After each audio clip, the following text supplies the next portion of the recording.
안녕하세요.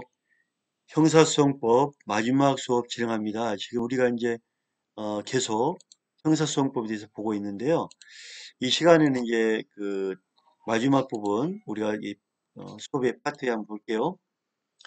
헌법 12조 2항은 진술 거부권을 보장하고 있죠. 자, 여기서 진술이라면 생각이나 지식, 경험 사실을 정신작용의 일환으로 언어로 표출하는 것을 의미합니다. 정신작용 일환으로 언어로 표출합니다. 이에 반해 도로교통법 41조 2항에 규정된 음주 측정은 호흡 측정기에 입을 대고 호흡을 불어넣음으로써 신체의 물리적, 정신적, 사실적 상태를 그대로 드러내는 행위에 불과하므로 이를 두고 진술이라 할 수는 없고, 따라서 주치 운전의 혐의자에게 호흡 측정기에 의한 주치 여부, 술을 먹었는지 안 먹었는지 측정에 응할 것을 요구하고 이에 불응한 경우 처벌한다고 해도 형사상 불리한 진술을 강요한다고 해당할 수는 없으므로, 우리가 말이라는 건 방금 있죠. 말은 내 생각, 내 경험을 언어로 한 게 말 진술이잖아요. 근데 음주 측정은 부는 거지. 빨대 훅 분단 말이에요. 이거는 호흡을 넣어서 부는 거지. 내 정신 경험을 언어로 표현한 거 아니잖아요. 그죠? 그래서 진술이라고 볼 수는 없는 거예요. 그래서 호흡을 측정을 거부한다고 해서 강제 측정을 하잖아요. 그래서 진술 거부권이 있듯이 호흡 측정하지 않는다고 해서 그걸 진술 거부권을 침해했다, 이렇게 볼 수 없는 거잖아요. 전혀 다릅니다. 그래서 사람이 호흡 측정, 음주 측정을 한 거는 불리한 진술을 강요받는, 이 해당할 수 없다. 입에서 바람을 부는 것 뿐이지 진술이라고 할 수 없다. 그래서 헌법 12조 2항에 진술 거부권 조항에 뭐한다? 위배되지 않는다. 자, 이러한 진술 거부권은 현재 피의자나 피고인으로서 수사, 공판 절차의 계속 중인 공판 절차의 계속 중인 자뿐만 아니라 장차 피의자나 피고인이 될 자도 보장되며, 형사 절차뿐만 아니라 자, 진술 거부권은 법적인 절차가 다 적용되죠. 행정 절차, 말하기 싫은데 강제로 막 하면 안 되죠. 행정 절차, 국회에서의 조사 절차 등에도 뭐한다? 보장이 된다. 또한 진술 거부권은 고문 등 폭행에 의한 강요는 물론 법률로서도 진술을 강요당하지 아니함을 의미합니다. 진술 거부권은 고문, 폭행에 의한 강요, 법률로서 진술을 강요하지 않고 아주 포괄적으로 진술 거부권을 보장한다. 또 말하지 않는다고 해서 고문해서도 안 된다. 이 진술 거부권은 법률, 행정 절차, 국회에서 진술도 거부할 수 있다.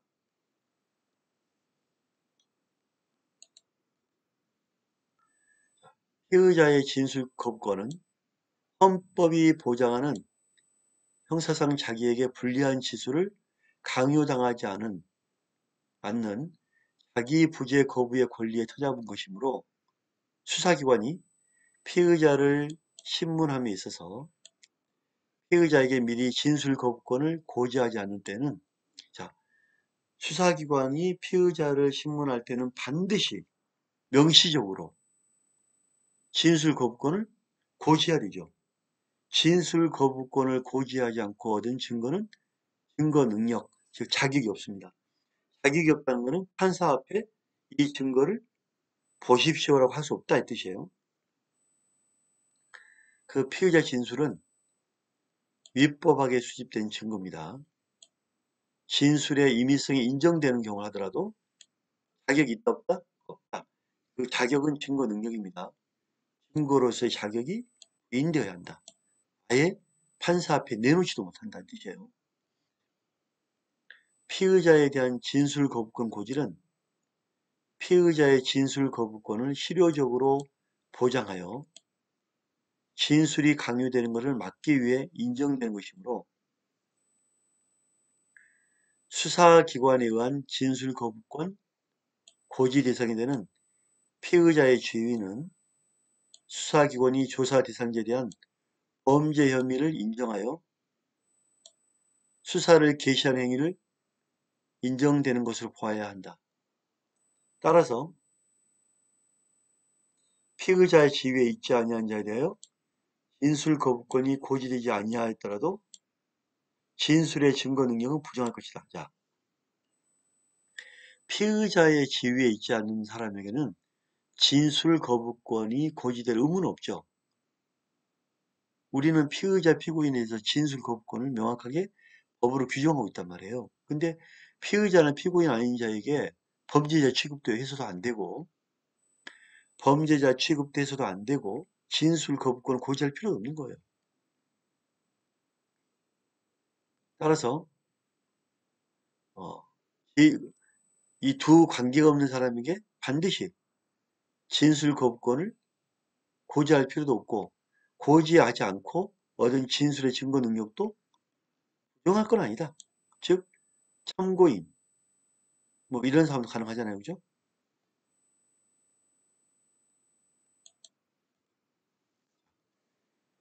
무죄 추정을 통해 금지되는 불리기에는 형사 절차상 처분에 의한 불리뿐만 아니라 그 밖에 기본권 제한과 같은 처분에 의하여 불이익을 입어서도 아니 된다. 자, 무죄 추정을 우리는 받기 때문에 형사 절차상의 처분, 기본권 제한과 같은 처분에 불이익도 전혀 가설 안 된다. 또 무죄 추정은 예단을 배제, 미리 너 범죄자일 거야 하고 예단을 갖는 것도 안 됩니다. 왜냐하면 예단을 갖는 순간 거기에 맞춰서 증거를 조작을 하게 되죠. 예단 갖고 가면 안 됩니다.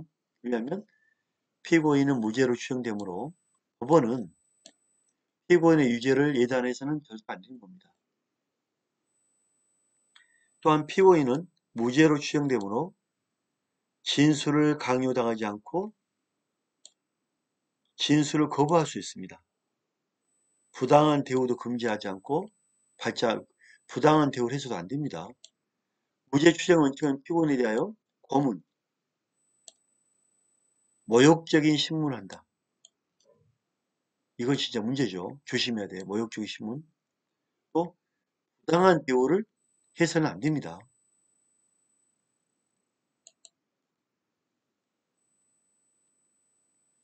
직결심판 절차에 관한 법 14조 사항은 형사소송법 455조의 규정은 정식 재판 청구에 이를 준용한다 규정하고 있다. 즉 형사소송법 455조 3항은 정식 재판 청구가 적법한 때 즉결해서 억울하면 안 되면 인정 못하면 정식 재판으로 들어가죠. 자, 정식 재판할 때는 정식 공판 절차에 가야죠. 공판 절차에 심판해야 된다. 하고 규정하고 있는 바 각 규정에 비춰보면 즉결 심판을 받은 피고인이 정식 재판 청구를 함으로써 공판 절차가 개시된 경우에는 통상의 공판 절차가 마찬가지로 국선 변호인 선정할 때도 형사소송법 283조 규정이 다 적용되는 거죠. 정식 공판 절차가 진행되면 국선 변호인도 뭐든 다 맞게 진행이 되는 겁니다. 보셔야 돼요.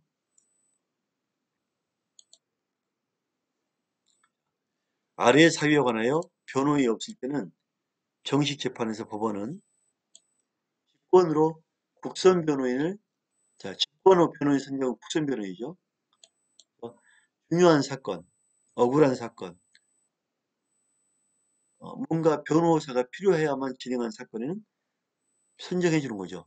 특히 미성년자, 70세 이상, 농화자, 잘 듣지 못하니까 말을 못하죠. 농화자, 심신장애에 의심이 있는 사람, 당연히 변호사가 없으면 해줘야겠죠. 그 다음에 구속이 됐어. 구속이 됐다는 거는 형이 무겁다는 거죠. 그 다음에 단기 3년 이상. 자, 합의부 사건이죠. 징역이나 금고에서 일어난 사건. 이런 경우에는 뭐 한다? 국선 변호인 선임을 해준다. 빨간 거는 또 구속. 단기 3년 이상의 징역 금고. 꼭 기억해야 됩니다. 국선 변호인 사건이다. 국민참여재판. 국민참여재판에는 뭐 사형이라든지 성폭력 이슈가 되는 사건이죠. 이런 큰 사건에 피고인의 변호인이 없을 때는 당연히 큰 사건에는 변호인을 선정해야 되겠죠. 여기는 국민의 형사사건 참여하는 범위에 따라 영장실질심사. 영장실질심사는 억울할 때 실질심사에 검사와 더불어서 변론을 똑같이 해줄 필요가 있다겠죠. 영장실질심사에 가면 판사가 이렇게 앉아있고 검사가 있습니다. 검사. 피고. 뭐 피의자, 피고나 이렇게 앉아있습니다. 피의자. 자, 그러면 검사하고 동등보기가 안 되잖아요. 이때 변호사, 국선 변호인을 세워놓습니다. 그래야 동등하게 있고 여기에는 가족들이 뭐한다? 참관할 수 있다겠죠. 가족들이 지켜보고 있는 겁니다. 이렇게. 법정은 똑같죠. 판사가 있고 판사, 검사, 국선 변호인 이렇게 실질심사합니다. 억울한 게 있는지 없는지. 그래서 영장실질심사에서도 지방법원 판사는 직권으로 뭐 변호인을 선정해야 한다. 자, 재심. 이미 끝난 사건인데 명백해. 범인이 화성에 범이 잡혔죠. 이렇게 명백할 경우에는 뭐가 따르죠? 범이 있기 때문에 다시 재판해서 해야 되고 억울하게 옥살이한 것에 대해서 손해배상 청구해야 되겠죠. 변호가 필요합니다. 확정된 사건에서 아래의 경우 재심 청구자가 변호인을 선임하지 아니할 때는 재판장은 뭐한다? 직권으로 변호사를 선임한다. 법원은 공판 준비 기일이 지정된 사건. 자, 공판 기일이 지정된 사건이라는 것은 어느 정도 심각하고 그 안에 사전 준비하고 기일은 다음 달 목요일 날 공판하겠습니다 하고 사전에 증거 조사하고 공판 기일까지 지정된 사건은 큰 사건이죠. 변호인이 없는 때는 직권으로 변호인을 뭐한다? 선정해야 한다. 직권으로 변호인을 선정해서 재판한다 이렇게 보시면 됩니다. 다음 필요적 변호인 사건이라면 피고인이 재판 거부의 의사를 표시하고 자, 피고인이 나 재판 안 받아 하고 표시하고 재판장의 허가 없이 퇴정하고 반드시 변호인이 있는 사건에도 피고인이 재판 안 받아 퇴정하고 변호인마저 동조하여 퇴정해버린 경우 스스로 피고인과 변호사가 나가버렸죠. 이거는 피고인 방어권 남용 내지 변호권의 포기로밖에 볼 수 없는 것이므로 수서법원으로서는 형소법 330조에 의하여 남용, 방어권 남용이다. 퇴정, 포기다. 그러면 너희들 없이 할 거야 하고 피고인, 변호인 재정 없이도 재판장이 없어도 뭐 한다? 심리 판결할 수 있다. 나가면 너희만 손해다. 자, 국선 변호인 선임 청구를 기각했다. 자, 국선 변호인 선임 청구를 기각한 거는 고유 권한이죠. 고유 권한. 안 된 건 안 된다. 고유 권한. 이거는 판결 전에 하나의 소송 절차이기 때문에 그 결정에 대하여 즉시 항고할 수 있는 근거가 없어요. 없기 때문에 결정에 대해서 재항고할 수 있다 없다? 없다. 국선 변호인 청구 기각 결정에 대해서 재항고할 수 없다. 제가 그 오늘 했던 판례들 꼭 되풀이해서 보면 이론이 잡힙니다. 판례를 가지고 이론이 잡힙니다. 반복해서 봐주시기 바랍니다. 오늘 수고했습니다. 감사합니다.